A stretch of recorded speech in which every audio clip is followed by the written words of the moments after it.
오늘 우리에게 주시는 하나님의 말씀은 아가 1장 2절에서 7절까지와 2장 10절에서 16절까지의 말씀입니다. 이제 제가 하나님의 말씀을 봉독하겠습니다. 내게 입맞추기를 원하니 내 사랑이 포도주보다 나음이로구나. 내 기름이 향기로워 아름답고 내 이름이 쏟은 향기름 같으므로 처녀들이 너를 사랑하는구나. 왕이 나를 그의 방으로 이끌어 들이시니 너는 나를 인도하라. 우리가 너를 따라 달려가리라. 우리가 너로 말미암아 기뻐하며 즐거워하니 내 사랑이 포도주보다 더 진함이라. 처녀들이 너를 사랑함이 마땅하니라. 예루살렘 딸들아, 내가 비록 검으나 아름다우니 게달의 장막 같을지라도 솔로몬의 휘장과도 같구나.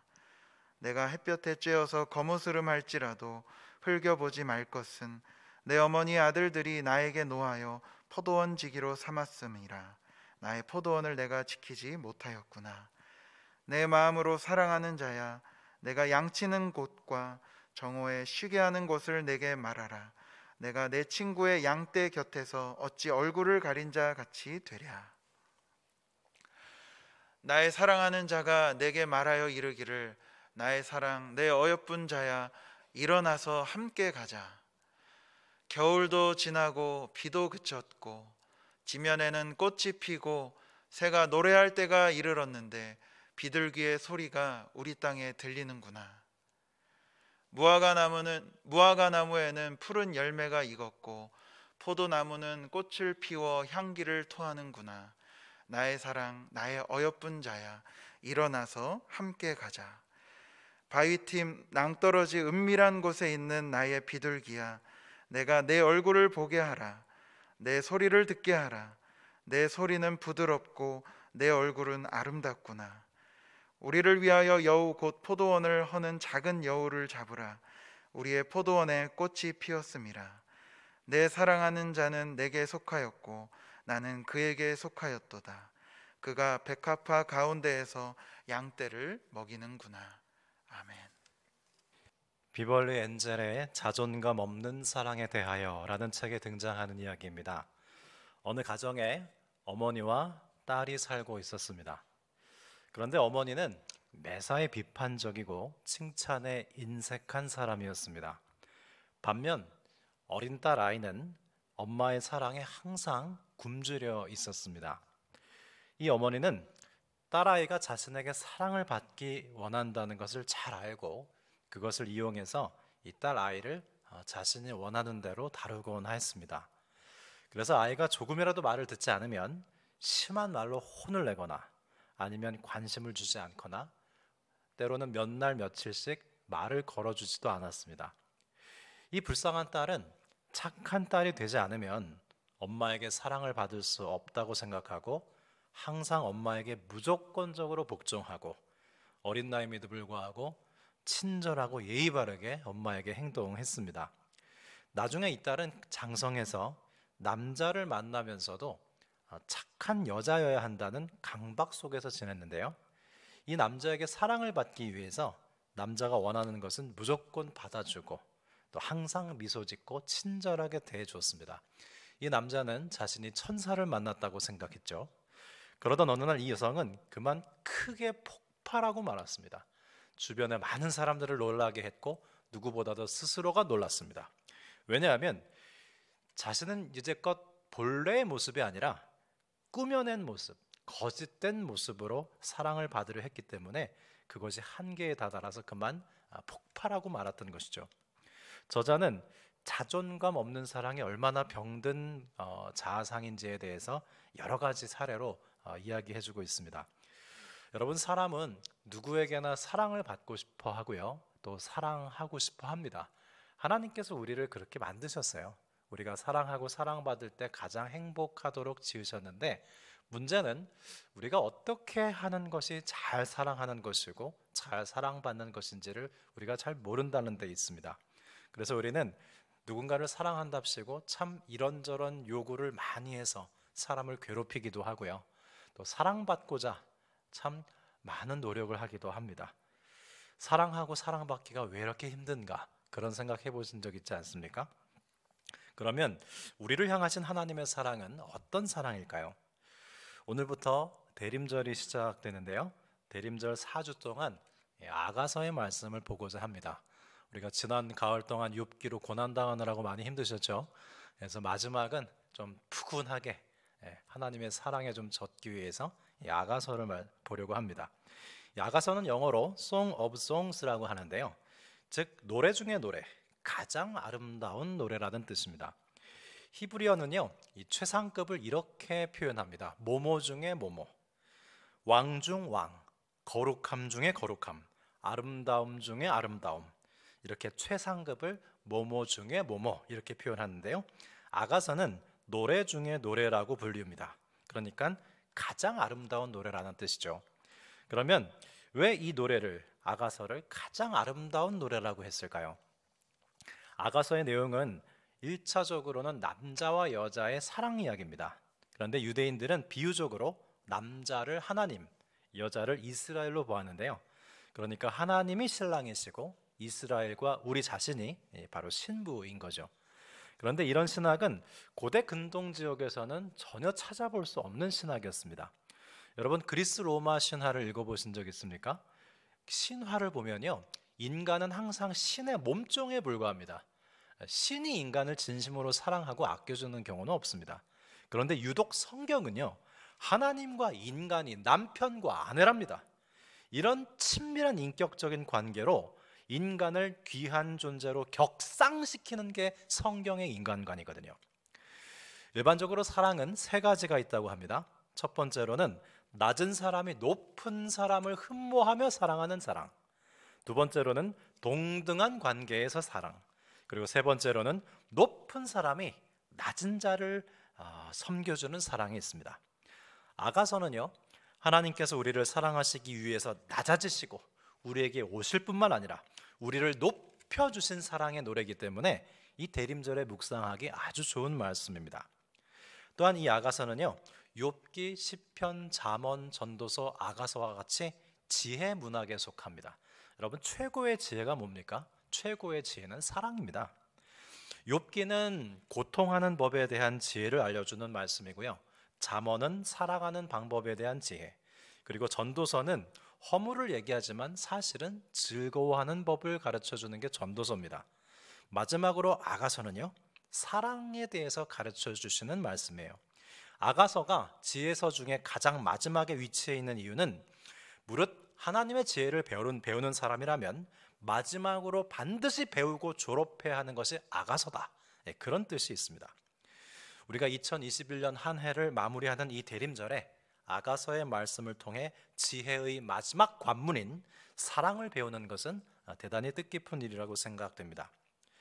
또한 이스라엘 사람들은 이 지혜서를 성막에 비유했는데요, 참 재밌죠.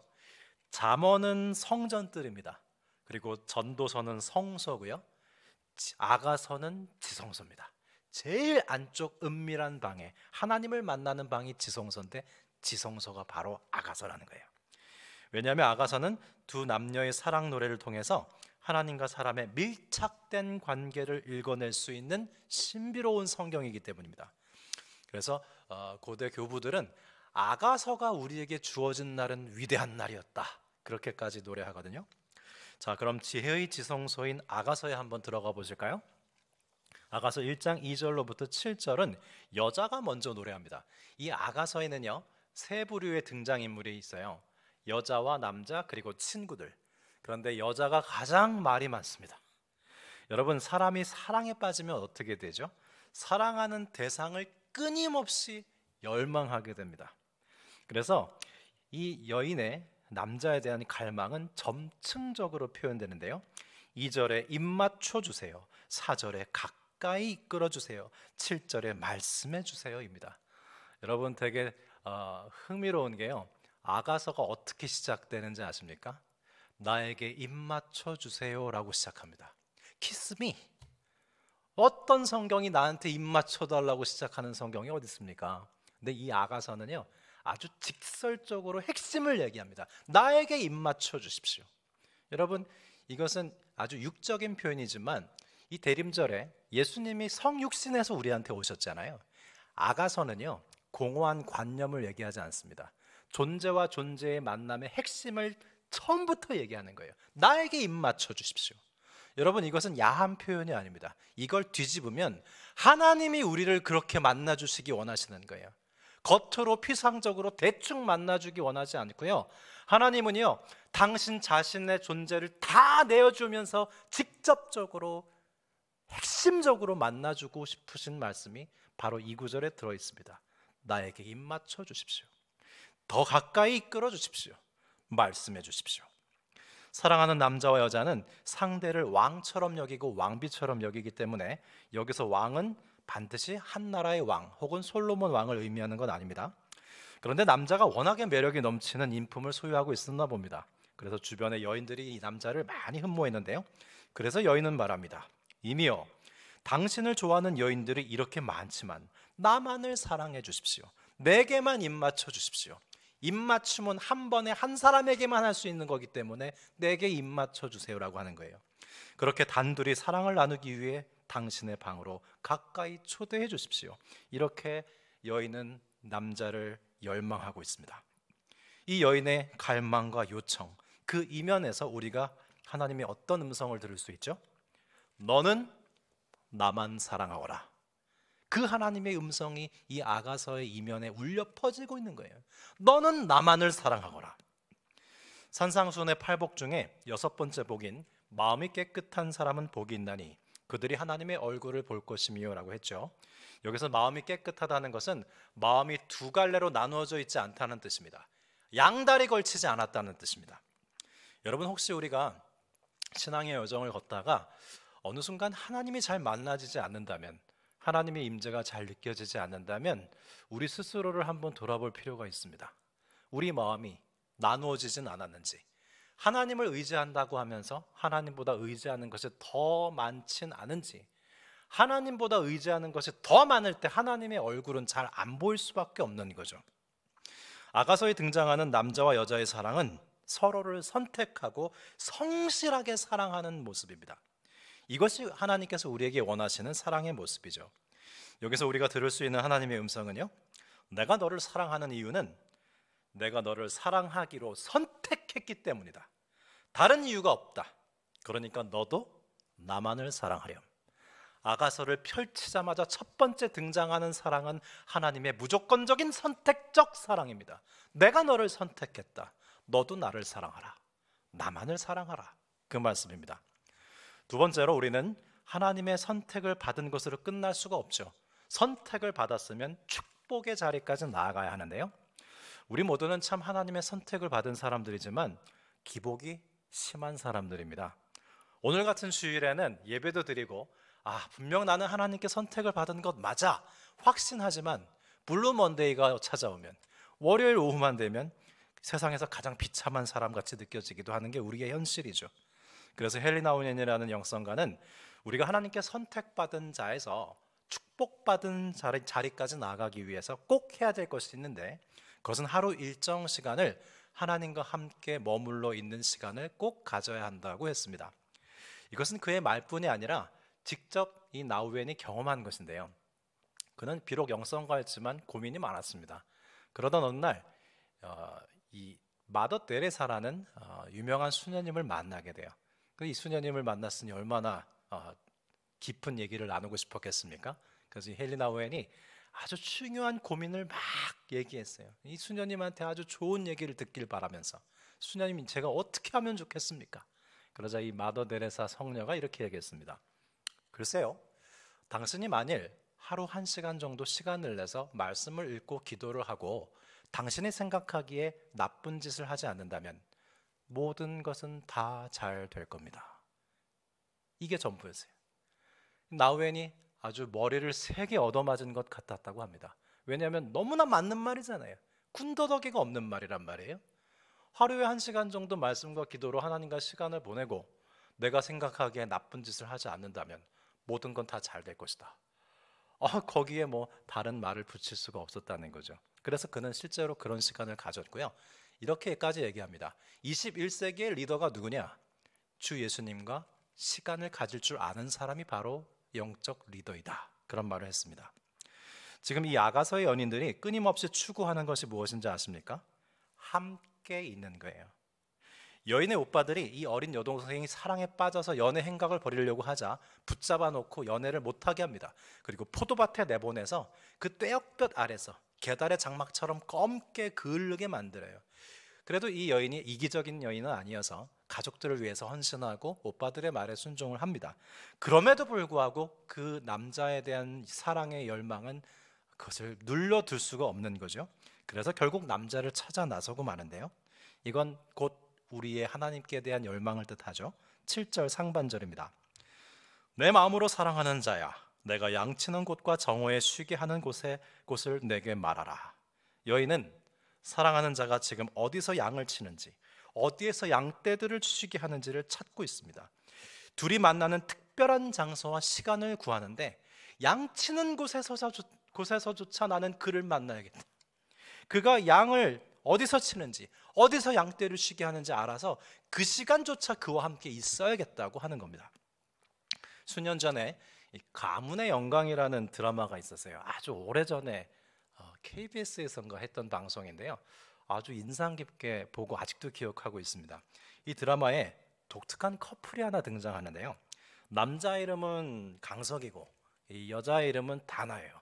근데 이 다나라는 여자는 어떤 여자냐면 결혼식 당일날 교통사고가 나서 그 자리에서 남편이 그만 하늘나라로 가고 맙니다. 그래서 결혼식 당일날 남편을 잃어버리고 그 상처를 안고 홀로 외롭게 살아가는 여성인데 어느 날 강석이라는 남자가 이 다나라는 여성에게 홀딱 반해서 사귀자고 접근해 오는데 당연히 이 다나라는 여성은 받아주질 않죠. 그런데 이 강석이라는 사람이 좀 지혜롭게 게임을 제안합니다. 마침 이 다나라는 여자를 좋아하는 남자 후배가 있었는데 그 남자 후배를 끊어내기 위해서 우리가 위장 연애를 좀 하면 어떻겠는가, 그렇게 제안을 하고 다나는 별 생각 없이 이 제안을 받아들여요. 그래서 정말 두 사람이 연애하는 것처럼 매일매일 강석이 다나를 데리러 가고 바래다 주고 같이 노래방도 가고 차 마시러 가고 좋은 데 놀러 가고 그렇게 둘이 붙어 다닙니다. 그러다 어떻게 되는지 아십니까? 진짜 둘이 사랑에 빠져서 결혼을 했습니다. 여러분, 이것이 함께 있는 것의 위력이에요. 함께 있으면 아무런 일도 일어나지 않지 않습니다. 제가 아는 수많은 커플들이요, 출근길이 같거나 퇴근길이 같아서 함께 출근하고 함께 퇴근하다가 가정을 이룬 경우를 많이 봤습니다. 별로 만나보지 않았는데 마음이 생겨서 결혼했다, 그런 경우는 없습니다. 함께 있는 것에 영향력이 있어요. 오늘 본문에 등장하는 여인도 사랑하는 자가 어디서 양을 치는지, 어디에서 양떼들을 쉬게 하는지를 찾고 찾아서 거기라도 가서 만나겠다는 겁니다. 하나님의 선택해 주시는 사랑을 받은 우리가 축복의 자리로 더 깊이 들어가는 방법은 매일의 삶 가운데서 조금이라도 하나님과 함께 있는 시간을 더 갖는 거예요. 이 대림절에 우리가 주 예수님과 함께 있는 시간을 좀 더 자주 가질 수 있었으면 좋겠습니다. 주님이 당신 자신을 육신을 입고 오셔서 우리에게 주신 절기잖아요. 이때 우리가 주님과 더 가까운 시간을 보내야 되지 않겠습니까? 그러면 우리가 주님과 함께 머물러 있는 시간을 갖게 되면 어떤 일이 일어나게 될까요? 여러분, 사람이 언제 아름다워지는지 아십니까? 우리 여성분들이 언제 아름다워지던가요? 반지와 목걸이로 치장을 하면 아름다워집니까? 그렇지 않습니다. 그래서 아름다워지는 경우도 있지만 본질은 그렇지 않죠. 남자의 사랑을 받으면 여자는 아름다워집니다. 남성도요, 헬스장 가서 근사해지는 게 아니고요, 여성의 사랑을 받으면 남자는 남자다워져요. 그래서 우리 젊은이들이 이뻐지면 우리 단박에 알아차릴 수 있죠. 너 연애하는구나. 왜 이렇게 이뻐졌냐? 너 왜 이렇게 근사해졌어? 너 여자친구 생겼구나. 그러면 화들짝 놀라면서 어떻게 알았냐고 우리 엄마 신령하다고 그러죠. 사랑하고 사랑받으면 아름다워지는 게 사람이에요. 하나님이 그렇게 지으셨어요. 지금 남자와 여자는 함께 있으면서 서로 경탄합니다. 15절에 남자가 여자를 노래하죠. 표준 세번역입니다. 아름다워라 나의 사랑, 아름다워라 비둘기 같은 그 눈동자. 그러자 16절에 여인이 화답합니다. 나의 사랑 멋이 있어라, 나를 이렇게 황홀하게 하시는 그대여. 여러분, 굉장히 닭살이 돋죠? 여기서 히브리어 아프나임은 외모와 관련돼서 기분이 좋아지다라는 뜻입니다. 그러니까 당신은 정말 훈남이십니다. 당신을 보니 제 안구가 정화됩니다. 그런 뜻이에요. 서로 너 이쁘다, 너 잘났다 난리가 났습니다. 그러나 이 처녀가 벼랑간 스스로를 비하하죠. 2장 1절입니다. 저는 골짜기에 흐드러진 백합화 중에 하나일 뿐입니다. 여러분, 이 여인이 칭송을 하고 칭송을 받다가 왜 이렇게 자기 자신의 초라함을 직면하게 됐을까요? 여러분, 진리에 가까이 다가가 보면요, 진리로 인해서 기쁘고 감사한 것도 있으나 진리에 미달되는 우리 자신을 발견하게 돼요. 처참함을 느낍니다. 저는 주일 설교 말씀을 전할 때 너무 감사하고 은혜롭기도 하지만 제 안에 그늘이 하나 있어요. 이 진리를 가까이 대한 저는요, 얼마나 진리에 미달됐는지도 잘 압니다. 그래서 진리를 전한 만큼 진리에 미달된 그 어둠이 같이 있어요. 참 신비롭더라고요. 이 여인은 사랑하는 남자에 대해 칭송하고 칭찬을 받다가 그 그늘을 발견한 거예요. 그래서 이렇게 얘기합니다. 저는 골짜기에 흐트러진 백합화 중 하나일 뿐입니다. 그러니까 남자가 가만히 있지 않아요. 2장 2절입니다. 네가 백합하면 다른 여자들은 다 가시나무들이다 그래요. 여러분, 우리 이거 결혼하고 다 경험한 거잖아요. 결혼하면 우리 남편이 기준이에요. 우리 남편보다 키 큰 사람은 다 큰 사람이죠. 예? 우리 아내보다 살찐 사람들은 다 뚱뚱한 여자들이에요. 그러니까 내 배우자가 내가 가장 사랑하는 사람이 기준이 되는 거예요. 그래서 이 남자가 하는 말이 다 네가 백합하면 다른 여자들은 다 가시나무들이래요. 완전히 눈에 콩깍지가 씌었습니다. 흔히 여러분, 사랑하면 콩깍지를 씌워진다 그러잖아요. 그래서 저놈의 콩깍지가 빨리 벗어져야 현실을 직시할 텐데 아유, 빨리 콩깍지가 벗어져라 그러는데요, 천만의 말씀입니다. 여러분, 콩깍지는요 벗겨져야 하는 것이 아니라 계속 갈아 껴야 되는 거예요. 지금 내가 사랑하는 이 사람이 가장 이뻐 보이도록 콩깍지를 계속 갈아 껴야 됩니다. 어제 우리 교회에서 친밀한 부부학교 종강을 했습니다. 저도 한 순서를 맡아서 참여를 했는데요, 이 부부간에 뭐 결혼 5년 차부터 20년 차까지 아주 다양한데요, 부부간에 사랑의 편지를 써서 읽어주는데 내 남편이 기도하는 모습이 이렇게 아름답고 훌륭해 보일 수가 없다고, 내 아내가 인내해준 모습에 대해서 너무나 감사를 느끼고 내 아내만큼 아름다운 사람이 없다고 편지를 서로 써서 읽어주는데 서로에게 그냥 콩깍지가 두껍게 껴있더라고요. 아주 잘하시는 거죠. 우리는 안경과 렌즈를 수시로 갈아 끼듯이 내가 사랑하는 사람이 가장 아름다워 보이도록 하는 콩깍지를 계속 갈아 끼면서 살아갈 수 있어야 합니다. 더욱 놀라운 것은요, 아가서에서 남자가 여자에게 너는 아름답다, 너는 사랑스럽다 그렇게 얘기하는 순간 그 여인은 그렇게 됩니다. 사랑스러워 하는 순간 사랑스럽게 돼요. 아름답다 하는 순간 아름다워집니다. 참 신기하죠? 여러분, 인간의 사랑은 대상을 자꾸 제한해요. 살 빼라, 쌍꺼풀해라, 어떻게 하면 사랑해 주마. 그러나 하나님의 사랑은요, 대상을 창조해버립니다. 창세기 1장에서 하나님께서 천지를 창조하실 때 반복되는 말씀 중 하나가 바로 그대로 되니라예요. 하나님께서 빛이 있으라 그랬더니 그대로 됐습니다. 물과 궁창이 나누어지거라 그랬더니 그대로 됐습니다. 마찬가지로 하나님께서 너는 사랑스럽다 하면 그대로 되는 겁니다. 사랑스러워질 수밖에 없는 거예요. 우리는 이 예배 중에도 그 진리를 확인하고 있습니다. 예배 중에 하나님께서 우리를 아름답게 재창조하시면서 내가 너를 사랑스러워하노라 하시는 순간 우리는 사랑스러워지는 거예요. 나의 과거가 아무리 부끄럽고 나의 현재가 아무것도 자랑할 것이 없을지라도 하나님께서 나의 사랑하는 자여 라고 부르시는 순간 나는 사랑스러운 존재가 되는 것입니다. 두 번째로, 우리가 하나님과 함께 있는 시간을 가질 때 일어나는 일은 하나님이 크게 보이고요, 인생의 모든 문제들이 감당할 만한 크기로 보인다는 사실입니다. 2장 15절 말씀에 우리를 위하여 여우 곧 포도원을 허는 작은 여우를 잡으라 말씀합니다. 여기서 여우는요, 남자와 여자의 사랑이 열매 맺지 못하도록 방해하는 세력을 뜻해요. 초기 기독교 해석가들은 이 여우를 교회를 파괴하려는 간사한 인물로 해석했습니다. 그런데 여러분, 가만히 보면 이 포도원을 허는 여우를 작은 여우라고 하죠. 여기서 여우를 작다고 하는 이유는 우리의 사역을 아무리 방해하는 그 세력들이 스스로를 크게 여길지 몰라도 하나님 보시기엔 아무것도 아닌 것 같은 존재들이기 때문입니다.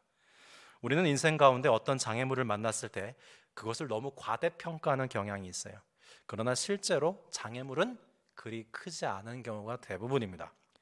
하나님과 함께 보내는 시간이 많지 않을 때는요, 하나님이 그만큼 작게 보일 수밖에 없죠.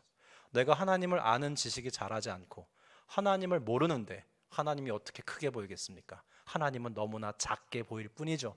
하나님이 내 문제를 해결해 주실 수 없을 것 같이 너무나 작게 보일 뿐입니다.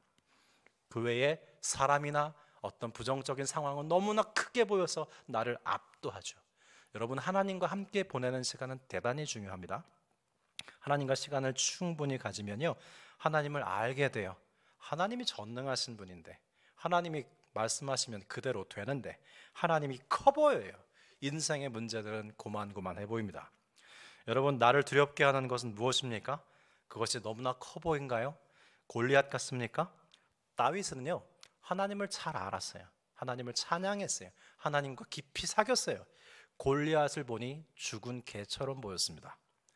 하나님과 함께 있는 시간은요, 우리의 영적 시각을 교정해 줍니다. 사람은 그렇게 하나님을 사랑하고 하나님의 사랑을 받을 때 가장 아름다워지고 담대해지는 것입니다. 하나님의 사랑은 그렇게 우리를 아름답게 창조하는 사랑이고요, 우리는 지금도 그 사랑을 받고 있습니다. 여러분, 우리 인간이 가장 아름다울 때가 언제라고 생각하십니까? 하나님을 예배하며 하나님을 사랑할 때입니다. 저는 앞에서 예배를 인도하면서 우리 성도님들이 예배드리는 모습, 기도하는 모습, 찬송하는 모습을 보면 정말 그렇게 아름다울 수가 없습니다. 남녀노소를 막론하고 나이, 성별을 막론하고 인간이 저렇게 아름다울 수 있구나, 그걸 목격하는 것이 예배 시간이에요. 대면 예배를 계속 드릴 수 있었으면 좋겠습니다. 사람이 TV를 보거나 스마트폰을 볼 때 표정을 보신 적 있습니까? 그 모습도 아름답긴 한데 조금 바보 같은 모습이 보일 때가 있어요. 장개석 총통이 중국에서 나와서 대만을 건국할 때 그는 무기고를 탈환하거나 식량 창고를 탈환하지 않았습니다. 자금성이라고 하는 국보급 보물들이 있는 그 자금성을 거의 다 통째로 도둑질하듯 탈취했다고 그래요. 그래서 외신들이 물었습니다. 아니, 당신은 지금 중국에서 나와서 한 나라를 건국하는 데 필요한 게 많을 텐데 무기도 아니고 군사력도 아니고 식량도 아니고 왜 보물들을 가지고 나왔습니까? 그렇게 질문하자 장개석 총통은 이렇게 대답했습니다. 나의 국민은 경탄할 대상을 갖지 않으면 인간이 되지 못하기 때문입니다. 그는 간파하고 있었어요. 인간은 경탄할 대상을 갖고 그 경탄할 대상을 아름다워하고 놀라워할 때 비로소 인간이 된다는 것을 간파하고 있었습니다. 여러분, 우리는 하나님을 예배할 때, 하나님을 놀라워할 때, 하나님을 경탄할 때 비로소 아름다워질 수 있는 거예요. 그래서 중세 그리스도인들은 이렇게 얘기했습니다. 아름다움이 우리를 구원한다. 아름다움이 우리를 구원한다. 아름다움이 뭔데요? 아름다운 것의 가장 결정체는 바로 예수 그리스도입니다. 중세 때는 아름다움이 곧 예수 그리스도라고 그렇게 등식을 만들었어요. 지금도 변함이 없습니다. 이 땅에 존재하는, 온 세상에 존재하는 것 중 가장 아름다운 존재는 세상과 하나님을 화평케 하신 예수 그리스도입니다. 그래서 그 예수 그리스도의 사랑 앞에서는 그 어떠한 죄인도 자신의 본연의 아름다운 모습을 회복할 수밖에 없는 것입니다. 오늘 본문 아가서 1장 2장에서 말씀해 주시는 하나님의 사랑은 첫 번째, 우리를 선택해 주시는 사랑이에요. 우리의 어떠함 때문이 아니라 하나님께서 무조건적으로 선택해 주셔서 우리는 하나님의 사랑을 받고 있습니다. 두 번째, 하나님의 사랑은 우리에게 오셔서 우리와 함께 하시는 사랑입니다. 여러분, 이 아가서는요, 육체성을 강조해요. 육체성이 속되다는 게 아닙니다. 육체성을 통해서 신성을 드러내요. 아주 놀라운 책이에요. 아주 죄인들을 통해서 거룩함을 드러내는 책이 아가서입니다. 하나님의 사랑이 우리와 함께 하시는 사랑이라는 걸 언제 알 수 있을까요? 우리가 시간을 내서 하나님 앞에 나가보면 알 수 있습니다.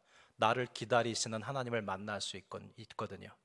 하나님 찾지 않을 땐 몰라요. 하나님이 나를 기다리고 계셨다는 걸.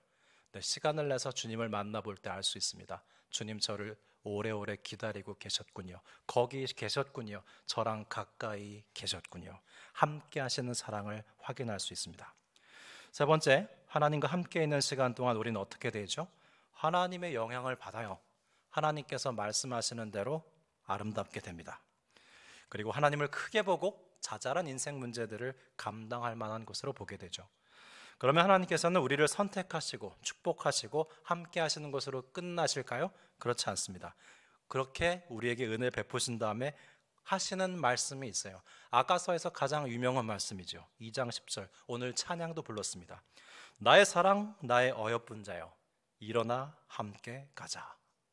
여기서 일어난다는 건 뭐냐면요, 지금까지의 삶을 떠나서 우리의 삶의 중심을 내가 원하는 곳이 아닌 하나님께 원하는 곳으로 옮긴다는 뜻이에요.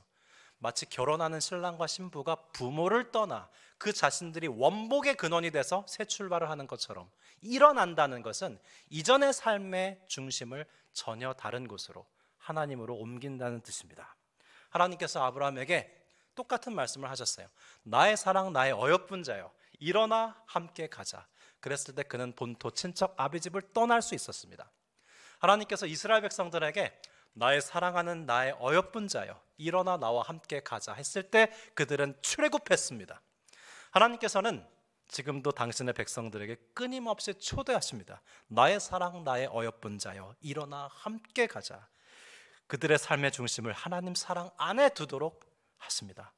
성도 여러분, 우리는 지금 주 예수님께서 우리에게 오심을 기억하고 또다시 오실 주님을 기다리는 대림절을 지내고 있습니다. 이 대림절에 이 하나님의 음성에 귀 기울여 보시기 바라요. 나의 사랑, 나의 어여쁜 자여, 일어나 함께 가자. 너 혼자 불안에 떨지 말고 네 삶의 중심을 나의 사랑의 한복판에 두렴 하고 손을 내미실 때 그 주님의 손을 덥석 잡지 않으시겠습니까? 그때 주님의 사랑 안에서 우리는 가장 안전할 것입니다. 주님의 음성입니다. 나의 사랑, 나의 어여쁜 자여, 일어나 함께 가자. 기도드리겠습니다. 하나님 아버지, 우리를 무조건적으로 선택해 주시고 공허한 관념이나 사상이 아닌 인간의 몸을 입고 우리에게 직접 오셔서 함께 해주시고 우리를 아름답게 해주신 은혜를 감사드립니다. 우리의 삶의 중심이, 우리의 미래가 나의 사랑, 내 어여쁜 자여, 일어나 함께 가자라고 말씀하신 주 예수님께 맡겨지게 하여 주옵소서. 이미 오셨고 다시 오실 주님을 기뻐하오며 주 예수 그리스도의 이름으로 기도드립니다. 아멘.